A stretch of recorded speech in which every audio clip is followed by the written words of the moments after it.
자, 그러면 이제 그 손해 보지 않는 네. 내 집 마련의 6가지 법칙이 있다라고 네네네. 이제 이야기를 하시거든요, 책에서. 네네네. 이거는 어떤 걸 얘기하는 겁니까? 사실 이 책에서 이제 좀 제가 강조했던 부분 중에 하나고, 여기 이제 뒤쪽에 들어가 있는데 그 앞에는 이제 제가 어떻게 해서 4번의 이사를 하면서 자산을 일구는지 그냥 정말 가감 없이 이렇게 좀 보여드렸어요. 그래서 이제 앞에가 사례라면 그 뒤를 좀 정리한 게 이 뒷부분이라고 할 수가 있는데, 제가 이제 여러분들한테 말씀드리고 싶은 6가지가 뭐냐면, 첫 번째는 일자리.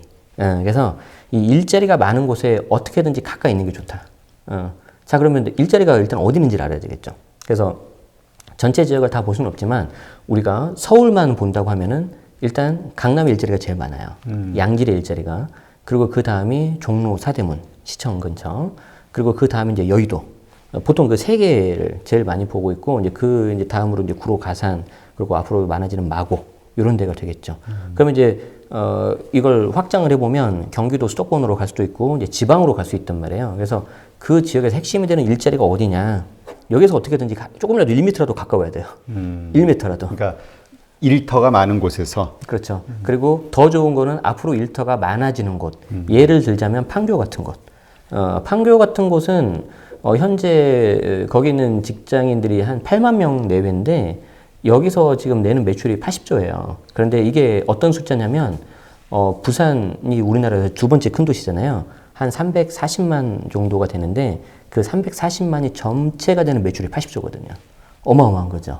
그런데 판교는 제2, 제3 테크노빌리 2023년까지 완공되기 때문에 더 좋아질 것 같다. 예를 들자면. 그래서 이제 그런 일자리가 앞으로 어디가 더 생길 거냐를 좀 보시면 좋을 것 같고요. 두 번째는 뭐냐면, 사실 지금 이제 아까도 말씀드렸지만 서울 수도권이 너무 올랐어요. 너무 올랐죠. 그래서 지금 이 책을 쓰면서도 제가 굉장히 고민했던 게, 여기서 내가 어디를 하면 더 투자가 가치 가지고 더 돈을 벌 거냐, 이건 굉장히 좀 부담이 되더라고요, 솔직히 말해서. 그러면은 최소한 우리는 손해는 안 봐야 되겠다. 그래서 아까 첫 번째가 일자리였고, 두 번째가 상승기 평균보다 더 오르진 않았는가, 이걸 보는 거예요. 그래서 요거는 늘 말씀드리지만, 여러분들이 부동산 재테크를 하실 때는 반드시 생활권, 그리고 내가 살고 있는 지역 위주로 봐야 돼요. 그래서 부동산이잖아요. 아니 부자 써서.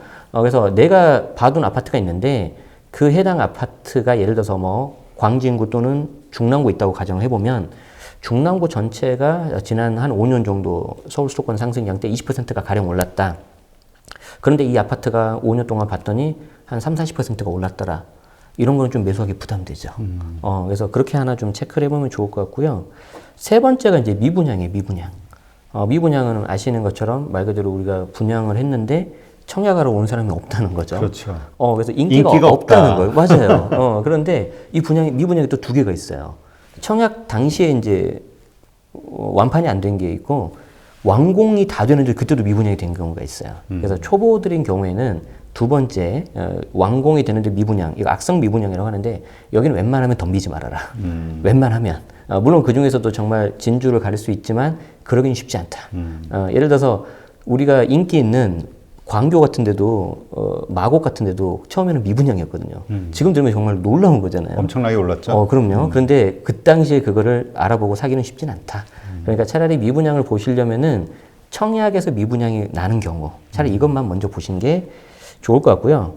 향후 주택 공급을 반드시 확인하셔야 되는데, 이게 한 2년 정도, 3년 정도 데이터는 우리가 이제 흔히 볼 수 있는 무료 사이트에서 볼 수가 있어요. 그래서 이제 제 책에는 이제 그 호갱노너 사이트라는 것을 제가 소개를 했는데, 그 지역을 가지고 설명을 자세히 해놨으니까 향후 2, 3년 후에 공급량을 보면은 아무래도 매수 가격이 좀 출렁거릴 수가 있다.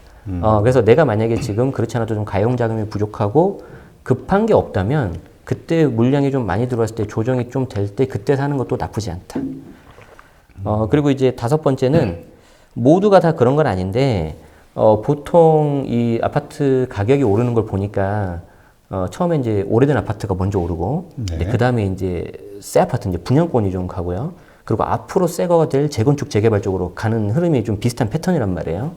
자, 그런데 그런 흐름 패턴을 보는데 맨 마지막에 오르는 녀석들이 있어요. 나홀로 아파트. 그러니까 이제 나홀로 아파트는 이제 그 해당 동만 덩그러니 하나 있는 거죠. 아, 우리 보통 어느 동네 가면 그렇죠. 아파트 한 동만 딱 있는 그렇죠, 것들 그렇죠, 그렇죠. 그거. 네, 그래서 여기가 만약에 소위 말하는 좀 이렇게 좀 거품이 끼면서 전체가 다 오르면은 마지막에 이런 녀석들이 올라요. 아, 그러면 이런 녀석들을 보면서 평소에 관심도 안 갔던 나홀로 아파트가 오르기 시작하면은 야, 이거 좀 거품이 낀 거 아니냐. 이렇게 좀 볼 수 있다는 거죠. 그걸 사라는 게 아니라. 그렇죠, 그렇죠, 그렇죠. 그것까지도 가격이 상승했는가. 왜냐하면 그동안은 아무도 안 봤는데 얘까지 산다는 거는 이제 좀 욕심이 과해서 거품이 낄 수 있다는 거죠. 그래서 그걸 하나 좀 보실 필요가 있다. 그리고 이제 마지막으로는 요즘에 대출이 워낙 좀 규제가 많이 바뀌고 특히 정책이 바뀌기 때문에 대출은 금융기관에서 확인하시되 전체 금융상품을 다 봐야 되거든요. 그러니까 똑같은 국민은행이라 하더라도 A지점, B지점이 다를 수가 있어요. 그럼 내가 A지점을 가고 B지점 가면 너무 힘들겠죠. 그래서 대출 상담사를 통해서 전 금융권 상품을 보실 필요가 있는데 하나 조심해야 되는 게 대출 상담사하고 상담을 할 때 간혹 가다가 그 대출 사기 피해가 있습니다. 그래서 대출 모집인 통합 조회 시스템이라는 곳이 있어요. 책에 나와 있는데 그래서 사이트에 가서 그 상담 받았던 대출 상담사의 번호, 등록번호 넣으면은 이 사람이 회원인지 아닌지가 나옵니다. 아, 그러니까 이 사람의 신분증을 보여줬다 하더라도 그럼요. 그 정말로 그 협회에 가입 적법한 그 사람인지. 네네네. 그래서 간혹 가다가 그런 일이 있을 수 있기 때문에 좀 그런 거 장치는 리스크는 제거하면서 알아보실 필요가 있다. 그러면은 손해는 보지 않을 것 같다. 네. 그러니까 이게 사실 우리가 이 부동산 같은 경우는 단위가 워낙 크니까 네네네. 정말 한 번 자칫 실수해버리면 그럼요. 그 데미지는 엄청나죠. 그럼요. 네. 금액이 워낙 크니까. 네. 네. 철저하게 조심하는 게 필요할 것 같고요. 네. 자, 그럼 이제 또 집을 이제 이러저러한 과정들을 거쳐서 이제 장만을 했어요. 근데 그 네네. 장만하는 순간부터 이제 기다리고 있는 건 또 세금이지 않습니까? 네네네. 그 세금을 또 이렇게 절약할 수 있는 여러 가지 방법들이 있다라고 네네. 하시는데 그것도 좀 알려주시죠. 네. 제가 이제 그 부동산 투자를 하면서 좋았던 것 중에 하나가 이제 우리 처음에 대표님께 말씀드린 게 이제 내가 잘하는 걸 하게 됐다. 그래서 그걸 가지고 수익을 냈다고 했잖아요. 그 중에 하나가 이제 제가 이제 부동산 세금 강의와 이제 책이거든요. 그래서 이제 그건 별도로 제가 다른 책도 있고 하지만 여기에서도 꼭 알아야 되는 핵심 내용을 좀 담았어요. 네. 그래서 제가 5가지 정도 말씀을 드릴 건데 첫 번째가 웬만하면 공동명의 하시는 게 좋아요. 부인하고, 그러니까 명의를. 남편하고 그렇죠. 부부끼리. 배우자끼리. 그래서 왜 그러냐면 일단 세금을 굉장히 많이 줄일 수가 있는데 일단 우리가 집을 사면 세금을 3번 정도는 내야 돼요. 처음에 취득세. 그렇죠. 그리고 이제 가지고만 있어도 되는 보유세, 이제 재산세. 그리고 이제 나중에 팔 때 내는 양도세. 양도세. 그런데 이 공동명의를 하면은 나중에 양도세가 줄고요. 처음에 취득세하고 재산세는 효과가 없어요. 그래서 사람들이 나는 공동명의는 모르는 거죠. 그리고 처음에 집을 사는 사람이 이걸 몰라요. 고백하건대 저도 그랬어요. 그래서 지금은 세금 강의를 하지만 저도 첫 집을 살 때는 단독 명의를 했어요. 그래서 제가 강의 때 소재로 많이 활용을 하는데 그렇게 하고 나면은 나중에 양도세를 생각하면은 그리고 그런 것들을 생각하면 공동명의가 유리한 거죠. 예를 들어서 집값이 1억이 오르면 양도세가 한 2천만 원 정도가 나오는데 그때 공동명의하면 최소 500 정도는 세이브할 수 있어요. 꽤 큰 금액이죠. 그러네요. 그래서 이제 공동명의를 하시는 게 좋고요. 두 번째가 뭐냐면 지금 이 방송을 들으시는 분이 그러면 나 지금 단독명의인데 지금이라도 공동 바꿀까 하시는 분이 있어요. 미안하지만 그건 안 된다. 왜냐하면 명의가 또 넘어가는 거기 때문에 취득세가 한 번 더 나와요. 그렇기 때문에 처음부터 잘 하셔야 돼요. 그러니까 아예 처음부터 그렇죠. 알고 사기 전에 그렇죠. 그러니까 사는 순간에 그걸 행위를 해야겠네요. 네, 그래서 이제 공동명의 하시고 그렇게 해서 취득세 불필요한 거 좀 줄이시라는 게 두 번째였고요. 주택의 세 번째는 뭐냐면 주택은 최소 1년만 보유하면 기본 세율이라고 해서 6에서 42%가 나와요. 세율이. 근데 1년 이내 팔면 이걸 이제 투기 수요로 봐서 40%.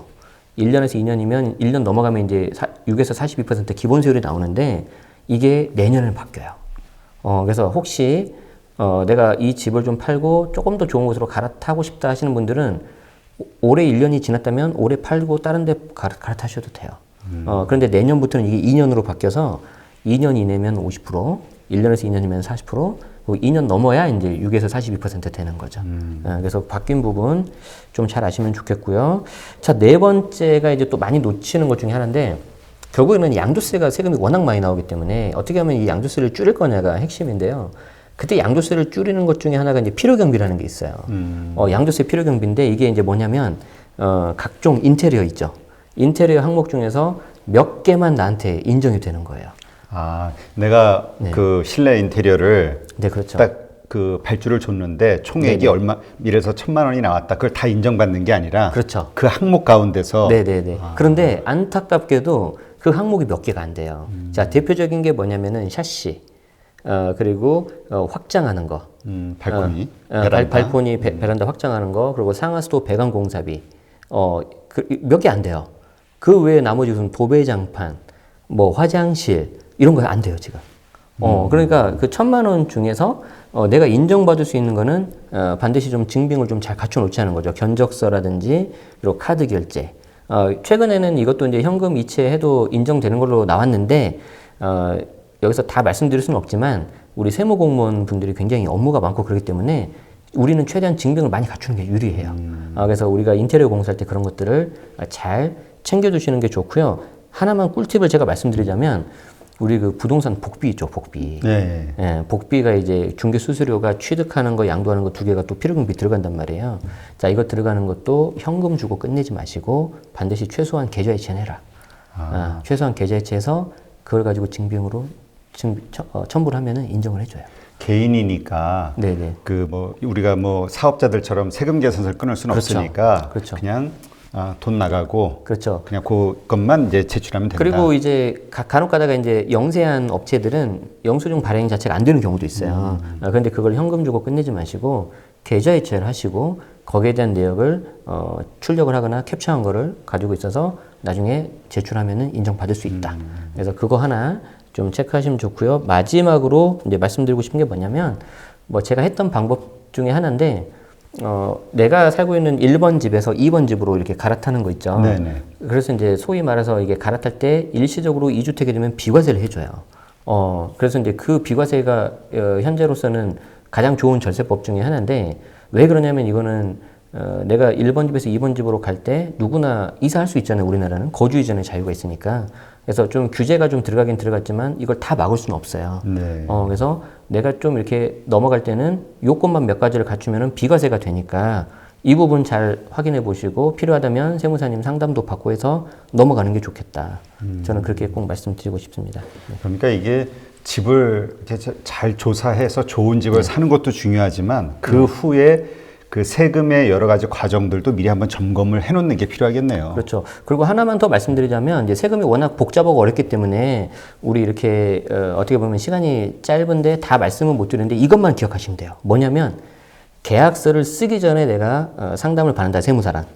그러면은 그냥 아주 베스트합니다. 베스트. 왜 그러냐면 계약서를 쓰는 순간 나의 세금은 거의 99%가 결정이 돼요. 그래서 그 부분 하나만 놓치지 않고 있으시다면은 충분히 대응할 수 있을 거라고 봅니다. 비용은 얼마나 들까요? 그렇게 상담하면은. 보통 상담료가 세무사님마다 다르는데 제가 알기로는 적게는 뭐 10만 원 그리고 많게는 뭐 100만 원 1시간. 그런데 세금을 아낄 수 있는 비용에 비하면 저는 싸다고 생각합니다. 그러니까 그거 아깝다고 네네. 그냥 무조건 하는 것보다는 네. 예, 그리고 아까 우리 필요금비 나왔잖아요. 네. 이거 필요금비 처리돼요. 이 비용도. 그럼요. 네, 그러니까 저는 받는 거를 추천드립니다. 네. 네. 그러니까 하여튼 그러니까 알아야 되겠네요. 일단 네네. 사는 것도 그렇고 네네. 사고 난 후에 관리하는 것도 그렇고 네, 맞습니다. 여러 가지 일단 공부를 해야 뭐 알아야 뭘 해먹든가 하니까. 네, 맞습니다. 네. 그렇군요. 지금 아까 우리 초반에도 잠깐 얘기했지만 네. 그 주택을 사는 시기와 관련해서는 네. 여러 가지 그 당시의 경제 상황이 많이 그 참고가 되지 않습니까? 네네네. 요즘 같은 때는 뭐 요새 뭐 나스닥 떨어지고 주식 시장이 흔들리면서 네네. 뭐 조만간 부동산 시장도 네네. 그런 경제 여러 가지 어려운 상황들 때문에 많이 뭔가 그 하락이 있지 않을까 이런 네네네. 기대 혹은 우려하는 분들도 많거든요. 네네네. 자, 이러한 상황에서 다시 한번 정리를 하자면 집을 살려고 계획하고 준비하는 사람들의 입장에서는 어떤 마음을 갖는 게 필요할까요? 네, 굉장히 중요하고 어려운 건데 사실 우리가 과거 데이터를 보면 이 말씀을 꼭 드리고 싶어요. 내가 집값이 어떻게 될지 정말 궁금하잖아요.